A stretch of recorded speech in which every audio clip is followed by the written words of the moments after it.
Today we're talking about Sumaila Ndewura Jakpa, the founder of the Gonja kingdom. And this class is going to last 13 minutes. Now watch it. Hey, Sumaila Ndewura Jakpa was born in 1622. And he was born in Mali, Mande. In fact, he belonged to the Mande ethnic group, also known as Mali. In fact, he was born into Islam. His father was a king. Therefore, he became a royal. Oh gosh. Now he got his name Jakpa from the original word Dakpa Piakpa. You want to hear it again? Dakpa Piakpa.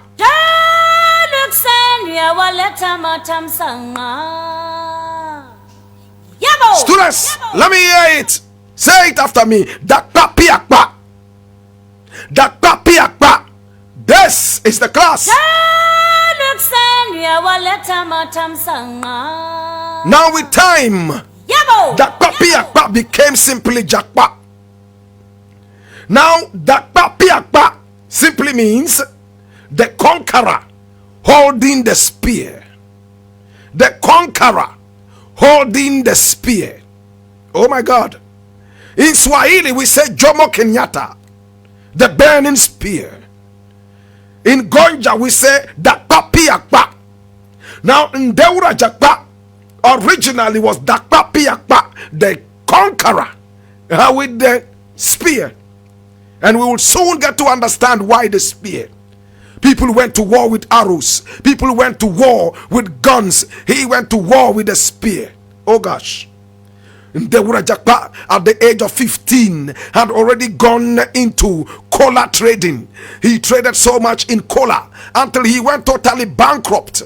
By the age of 17, he had nothing, even though he was a royal. So he went looking for the soothsayer, aka the Malam.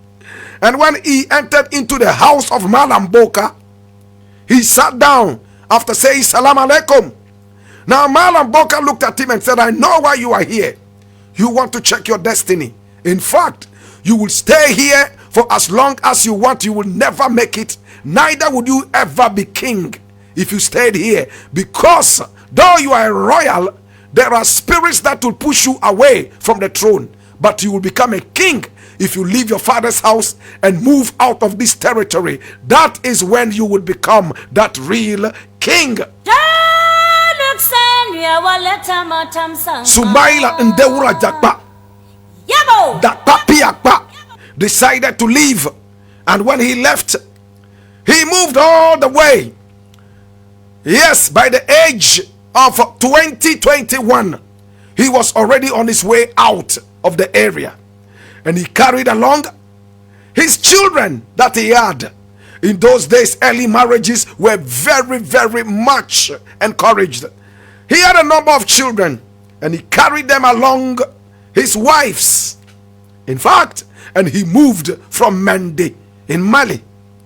Now, when he moved out of the area, he started moving towards this present day called Ghana. And look at the interesting thing that happened. Whilst he was on his way, he was looking for what he could do. But he was attacked on the way by several infiltrators, and he conquered each one of them, just as he was told by Malam Boka. Now Malam Boka gave him some bansiri, aka Kagadu, aka Zurum, and he carried it along with him. In fact, any tribe that he met, he conquered. He went all the way, my brother, my sister, forgetting totally all about his trade. And he moved on. Whilst he was moving on, he had some two wonderful soldiers who were with him, Naba and Nabaga. Naba is spelled N-A-B-A. Nabaga is N-A-B-A-G-A. Oh my God. And they followed him along and supported him with security whilst he rode a white horse and carried his spear. Nobody could stop that burning spear. My brother, my sister, now between the area of the Black and White Volta, he decided that he was heading towards that area. Oh gosh.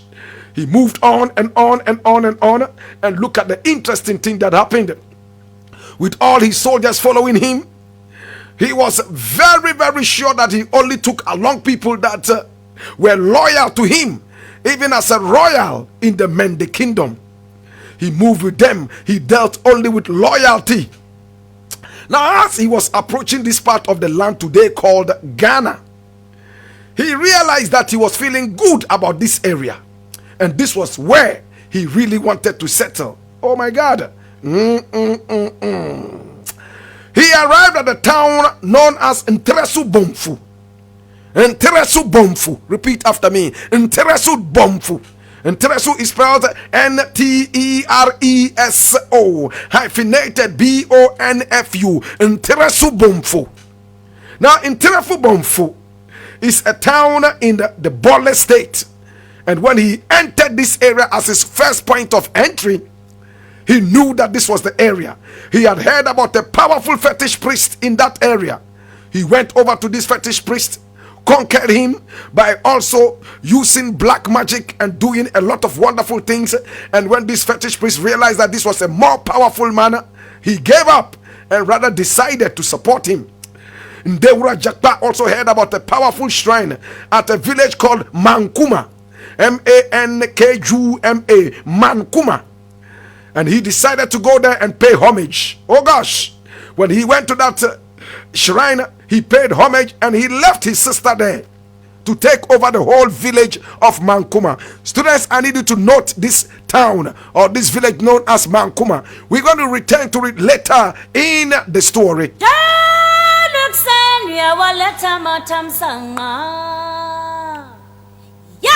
Hear this, at Mankuma, where there was that big shrine, in fact the most powerful in the whole area, he left his own sister to take over the whole place after he conquered the people of the area. In fact, he conquered them without a fight. When they saw him, they agreed that they wanted him to be the king. Ndewura Jakpa would always leave one of his servants behind to take over any conquest. If he conquered any land, he would leave one of his sons or one of his wives and then move on. And the interesting thing was that sometimes he even left people who were not part of his ethnicity. He left them. Some of the people he left there were Arabs. He left them behind. My brother, my sister, today we're talking about Sumaila Ndewura Jakpa. He was so powerful. When he arrived, he met with a woman who was an albino in the area of Mankuma. And she was the one who was running that shrine. Her name was Hajia Fati Murukpe.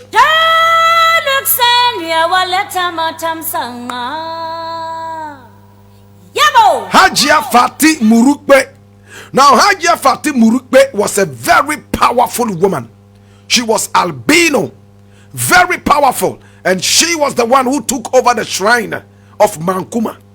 When Sumaila Ndewura Jakpa came over, she looked at Sumaila Ndewura Jakpa and said, "There is no need for any fight, because you shall lose the fight. The gods have already told me that you will be here, and you are here. You are the rightful owner of the place. But the gods want you to do one thing. You and this shrine must have a covenant. Any land that you conquer, you will share that with this shrine." Ndewura Jakpa said, "Yes, together we stand." So everywhere Ndewura Jakpa went and conquered the land. In fact, he got in contact with Hajia Fati Murukpe, and they decided who should take over the new conquest. Hear this. Come along, students. Hey, this is the African history class, and today we're talking about Sumaila Ndewura Jakpa. Now listen to what happened. He conquered the whole of the northern region, except a few portions. There were a lot of the Gomba lands. There are the Gomba lands today that he himself had conquered, and they had become Gonja lands. In fact, there was a time he even had to fight a Dagomba king. He fought him and beheaded him. My brother, my sister, today we're going to spare you all the details. But in Ndewura Jakpa, in the history of the whole Ghana, in fact the history of the whole Africa, conquered more lands than any king who ever lived. Today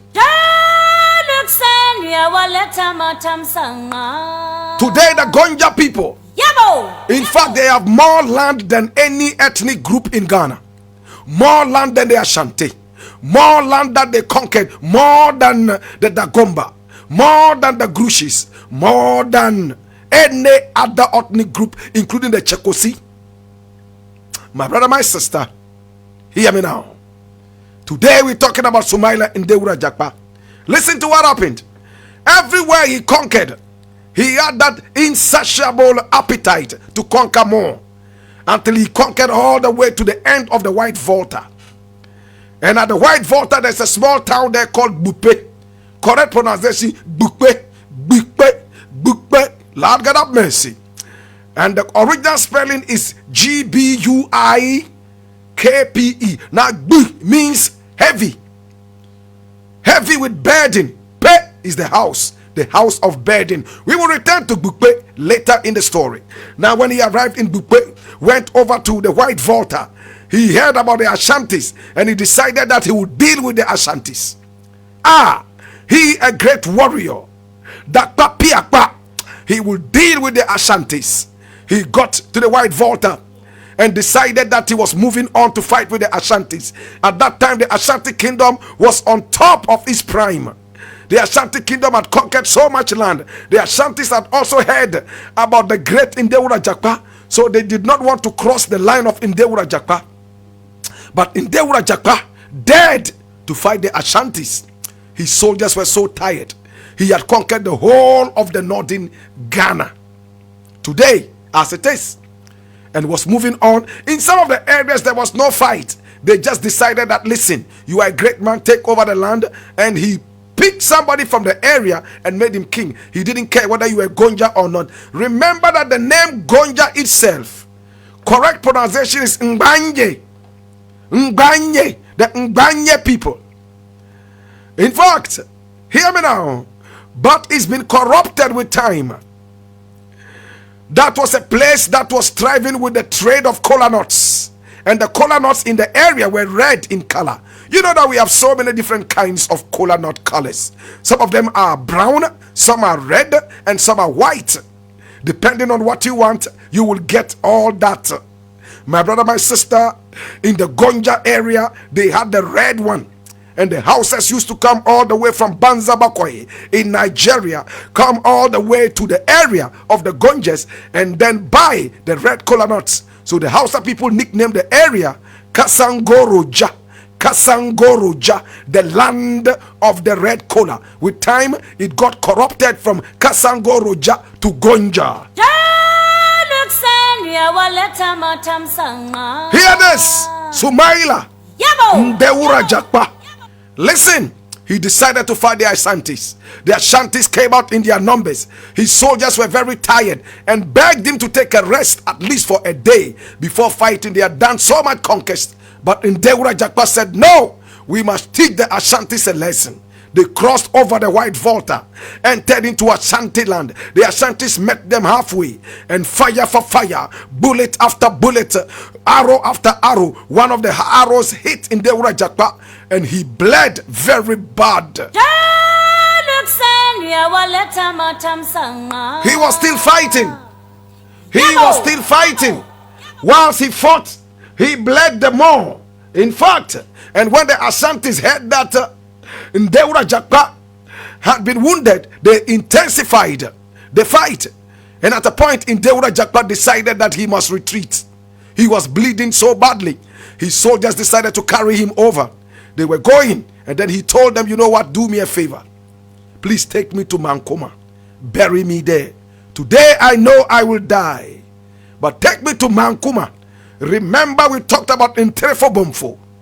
And Tereso Bomfo, the very first part that he entered when he touched down right in this area called Ghana today. From there he went to Mankuma, where he met with Hajia Fatim Murukpe, and where he left his own sister to take over the whole territory. Ndewura Jakpa was a man who never relegated women to any corner. He made women chiefs and kings. Oh my God, including his own sister at Mankuma. He said, take me to where my sister is in Mankuma.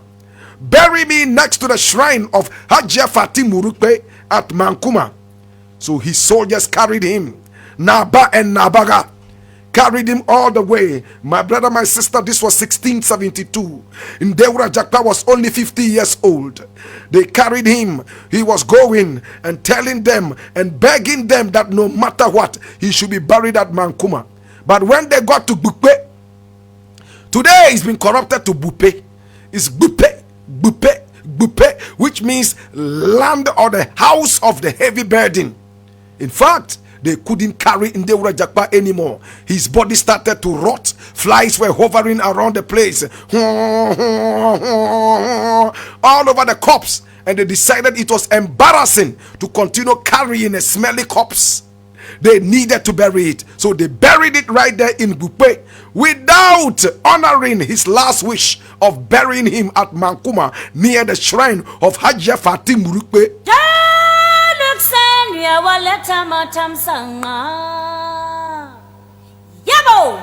My brother, my sister, he was buried, and today you would find his tomb right there at Bupe, old Bupe, in the central Gonja district of the Gonja kingdom.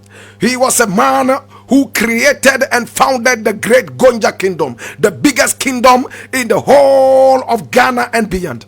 The man who conquered lands more than any other king in the history of the sub-region. The man who made women king. The man who respected women. The man who brought people from other ethnic groups and made them chiefs and kings on the land. Today, my brother, my sister, we remember the Jomo Kenyatta, the Dakpa Piakpa of the Gonja kingdom.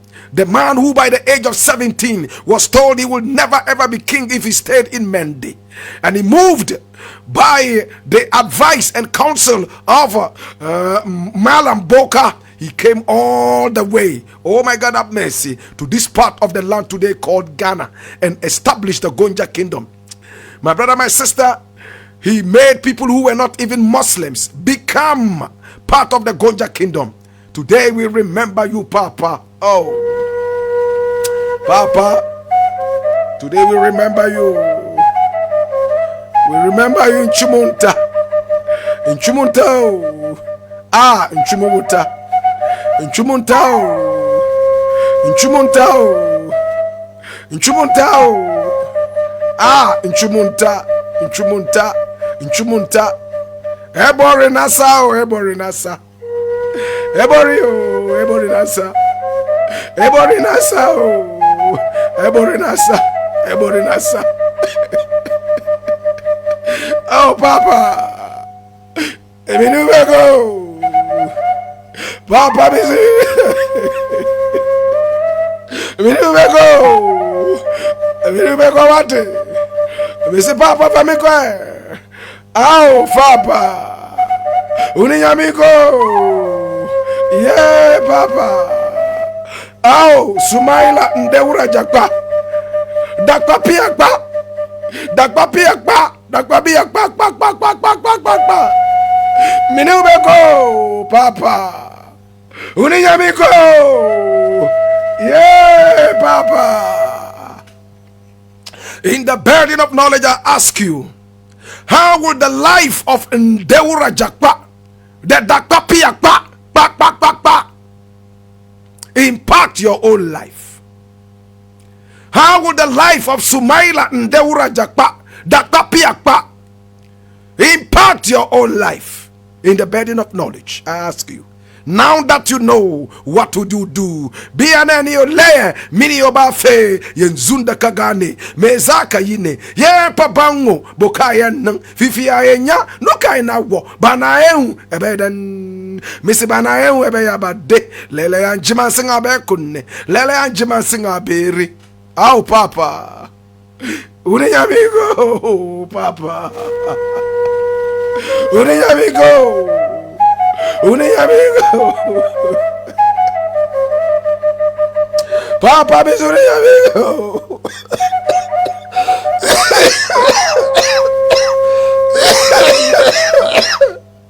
Oh, Papa.